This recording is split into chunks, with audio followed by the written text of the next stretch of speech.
Почтувани, добар ден, ги следите вестите на Канал 8. Жителите од улицата Мишо Арсов во Окочани реагираат што во нивна близина извесен период без никаква контрола се изфрла земја и шут.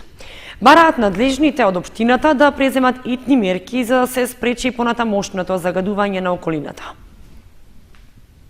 Нова дива депонија се шири на крајот од улицата Мишо Арсов во населбата Усова чешма. Купишта земја, искористени градежни материјали, шут, но и остатоци од комунален отпад се расфрлани на двете страни од улицата, која истовремено е и сообраќајна врска на овој дел од градот кон Вранинци и останатите села од планинскиот регион. Во телефонската реакција, жителите на оваа и од соседните улици рекоа дека извесен период со камиони се изфрла земја и камења, со што се стеснува коловозот, а се загадува и околината. Таквата состојба ја потврди и сликата на терен. Другачо се тука доваѓа. А иначе беше кај војната згоре, знаеш дека. Сега стопираат депонијата тамо, гругач да не се носи и гледам дека кипат, а како е, шо е, не знам, а гонеа ги. Чисто гонеа ги, не дава да затвара пато. Сваштарија, депонија. Абе депонија ја ти кажувам. Абе најпоштено ти кажам, ја ти кажувам дека нема ништо во, абе не сме ние народ. Истурањето на земјата и шутот се прави во должина од околу 200 метри, но на одделни места се забележува дека купиштата се на самиот коловоз, со што тој е стеснет и тешко проводен за моторните возила. Жителите на улицата Мишо Арсов рекоа дека интервенирале и во општината, но досега немало реакција од надлежните. Бараат исфрлањето на отпадоците итно да запре, односно тоа да се прави на локација што е наменета за такви потреби, а она што досега е исфрлено овде да се изравни и расчисти. Велат дека ако не се преземат превентивни мерки, наскоро и оваа локација ќе наликува како околината на фабриката за вода, каде освен исфрлањето на комунален и друг вид отпад, целосно е деградирана и некогашната борова шума. Училиштето од Виничко Блатец преку еколошки твининг проект ќе разменува екоидеи со училиште од Монголија. Сребрениот екостатус ја продолжува екомисијата на основното училиште Кочо Рацин во Блатец. Денот на пролетта и денот на водите беше одбележан со максимална посветеност и ангажираност од страна на учениците, кои сериозно ја сватија својата универзална мисија во зачувување на здравата средина која ја има нивното населено место. Сите овие активности кои се впрочем и секојдневие за овие ученици, му овозможија на училиштето вклучување во нов твининг проект за збртимување со екоучилиште од Монголија. Нашата последна активност во училиштето е нешто како пилот проект од Фондацијата за еколошка едукација под раководство на Фондацијата од Англија. Од овде наш национален оператор е невладината организација ОХО. Твининг проектот всушност представува збртимување на училиштата од различни држави, иде на ниво на збртимување на различни еколошки училишта, па ние аплициравме и имавме среќа да влеземе во тој проект. Тоа е пилот проект во кој моментално се опфатени 440 екоучилишта од целиот свет, од 38 различни земји. Од Македонија 10 училишта влегуваат во проектот. Ние сме едно од тие и за нас контактот е воспоставен со училиште од Монголија, па се надеваме за понатамошна соработка со нив во областа на екологијата. Пред се ова представува задоволство за работа и предизвик за работа и за нас наставниците, но и за учениците и контакти кои што овозможуваат споделување на добри пракси, но и забава. Стартната соработка со Монголија е веќе воспоставена, така што двете училишта наскоро започнуваат со размена на идеи кои што ќе ги имплементираат и во редовната настава. Инаку, следната недела училиштето најавува и промотивен ден на резултати и бенефитите кои им ги донесе реализацијата на досегашните екопроекти.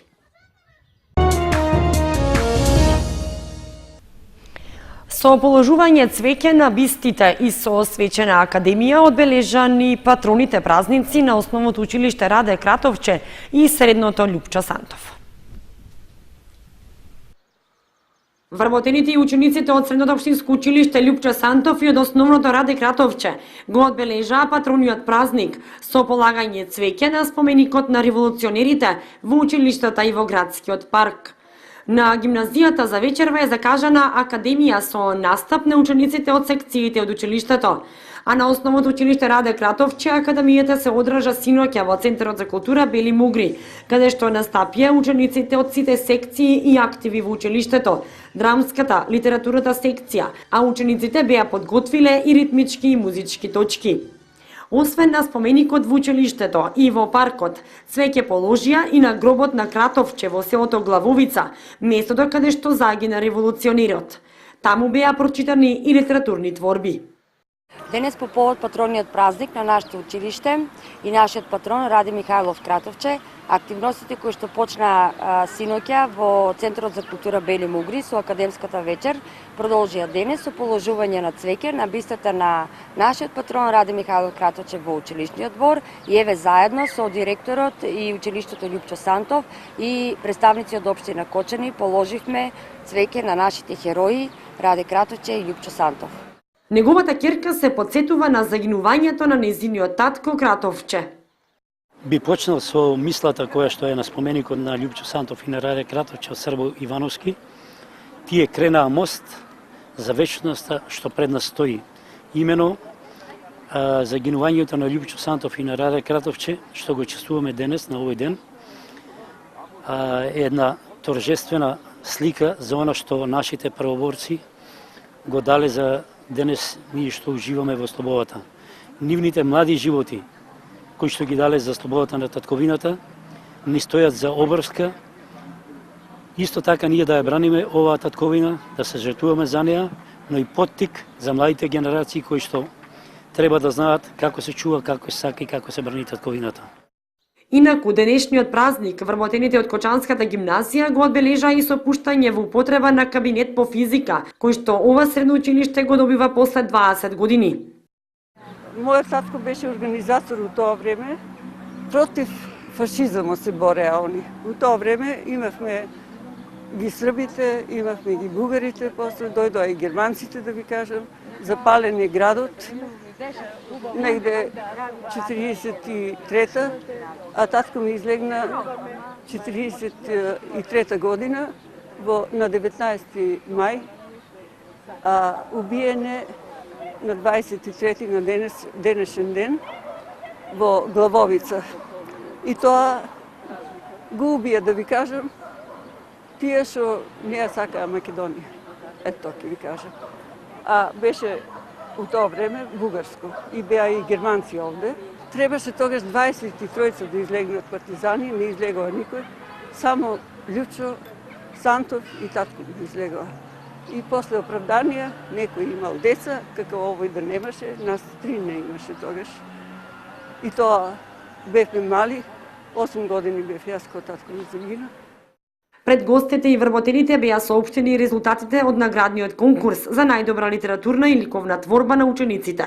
За најуспешна литературна творба е прогласена песната на Надица Пујевска, ученичка од 4-7 клас, а за ликовна творба наградата ја доби Ива Атанасова од 1-6 клас. Вечер на македонскиот афоризам ќе се одржи на крајот на овој месец во Кочани. Организатор на настанот е афористичката репрезентација на Македонија, а како учесници се најавуваат десетина познати домашни афористичари. Под мотото Кочани, центар на македонскиот афоризам, идниот петок на 31 март со почеток во 19 часот, во Центарот за култура Бели Мугри ќе се одржи петтата вечер на македонскиот афоризам. Во организација на Сдруженијето на граѓани Афористичка репрезентација на Македонија ќе настапат афористичари од повеќе градови од државата. Се работи за настан што веќе станува препознатлив белег за културното живење кај нас, а со своите придружни содржини, што вклучуваат и промоции на книги и слични активности, веќе ги проби границите и на локалното окружување. Според организаторот на манифестацијата, подготовките за одржување на афористичарската вечер привршуваат и се очекува љубителите на сатирата да имаат уште едно уживање во она што ќе го презентираат учесниците на вечерта. Со изминатите 4 изданија, оваа манифестација стана препознатлив бренд за Кочани и се вброи во културните манифестации од државен ранг. Тоа го потврдува и редовната поддршка што доаѓа од Министерството за култура на Република Македонија, а и општина Кочани исто така уште од самиот почеток застана зад манифестацијата. На кочанската сцена досега продефилираа 20 врвни творци на афоризмот од цела Македонија, кои публиката редовно ги наградува со аплаузи и овации. На конкурсот за афоризам, што се организира во склоп на манифестацијата, редовно учествуваат голем број автори, а годинашново јубилејно издание на оваа манифестација ќе биде збогатено и со гостување на афористичар од Република Србија. Заедно со него, афористичарите од Македонија, од кои најголем број се редовни учесници на манифестацијата, ќе се потрудат и овој пат до солзи да ја насмеат публиката. Инаку, на последното годишно собрание се направени измени во статутот на Сдруженијето на граѓани Афористичка репрезентација на Македонија, па наскоро тоа ќе се појави и во улога на издавач на книги од областа на сатирата.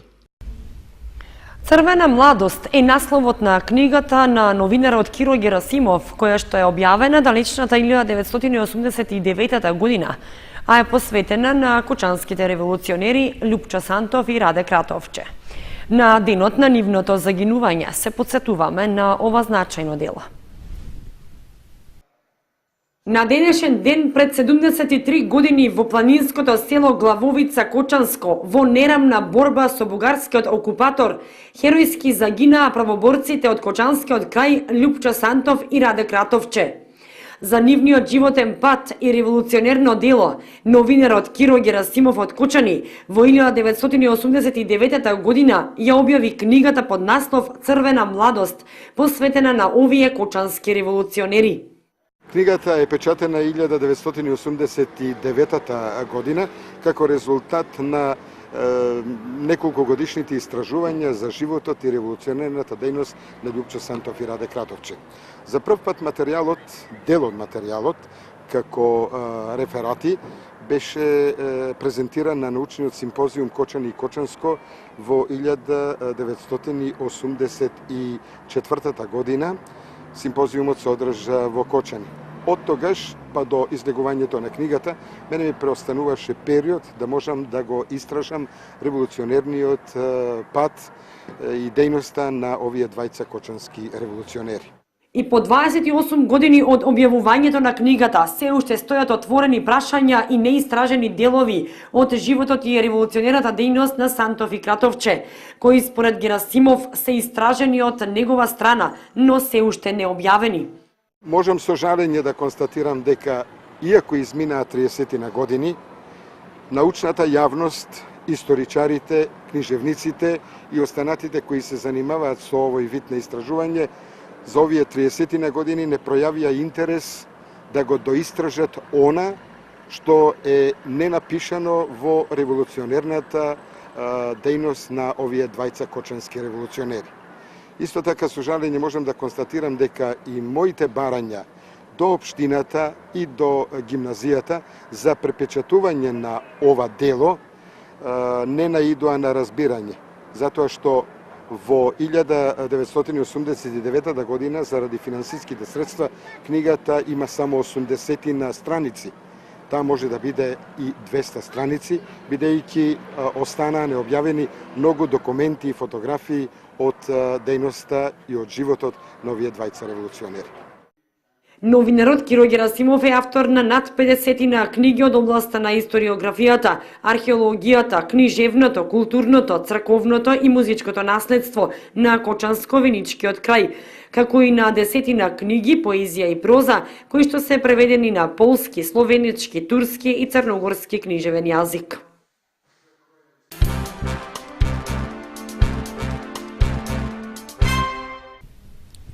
На атрактивна локација во градот, во зградата кај основното училиште Никола Карев, отворена нова пицерија Хана, која што нуди различни специјалитети од храна. Прва и единствена е во градот, која што на трудниците им нуди бесплатен ручек. Нова пицерија Доби Кочани, лоцирана е во новата зграда што се наоѓа во близина на основното училиште Никола Карев. Пицеријата Хана нуди не само вкусни пици и пастрамајлии, туку и се друго останато за предјадења, главни јадења и десерти, како и најразлични пијалоци.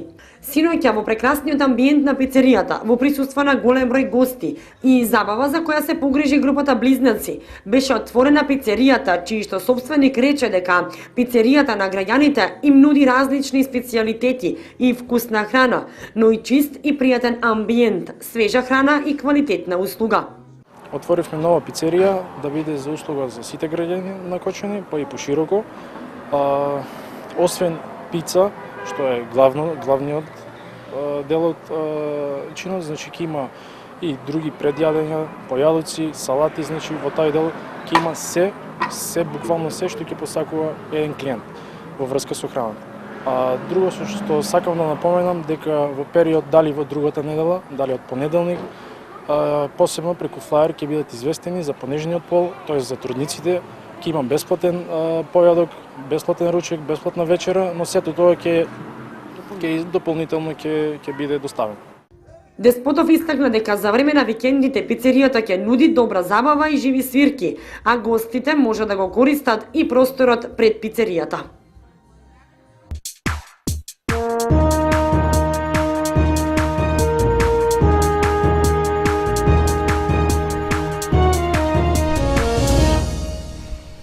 Следува информацијата од спортот. Екипата на женскиот фудбалски клуб Кочани се пласираше во полуфиналето на Купот на Македонија. На гостувањето во Битола тие го победија тимот на Топгол. Фудбалерките на ЖФК Кочани обезбедија пласман во полуфиналето на Купот на Македонија.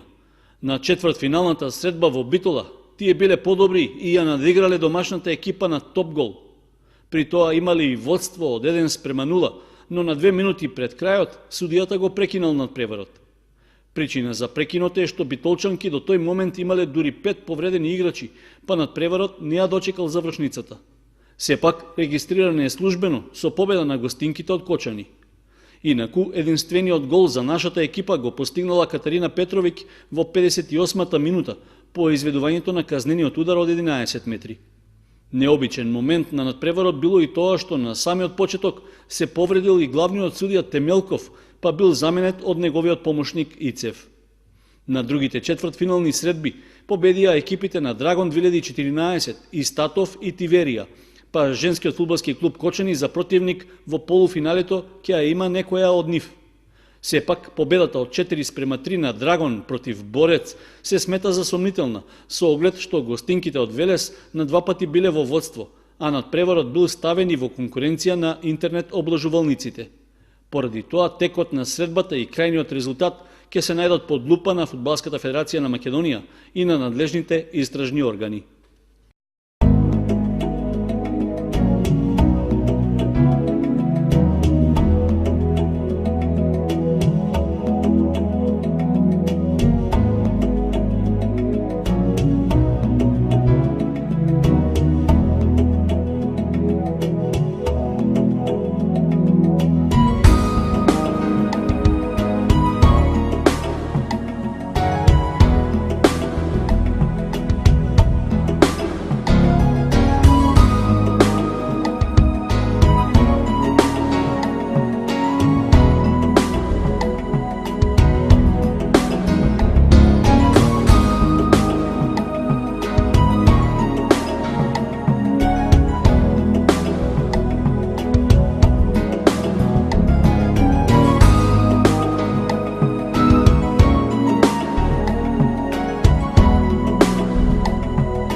Со спортските вести и прогнозата за времето ги завршуваме вестите на Канал 8. Имајте пријатна вечер. Довидување.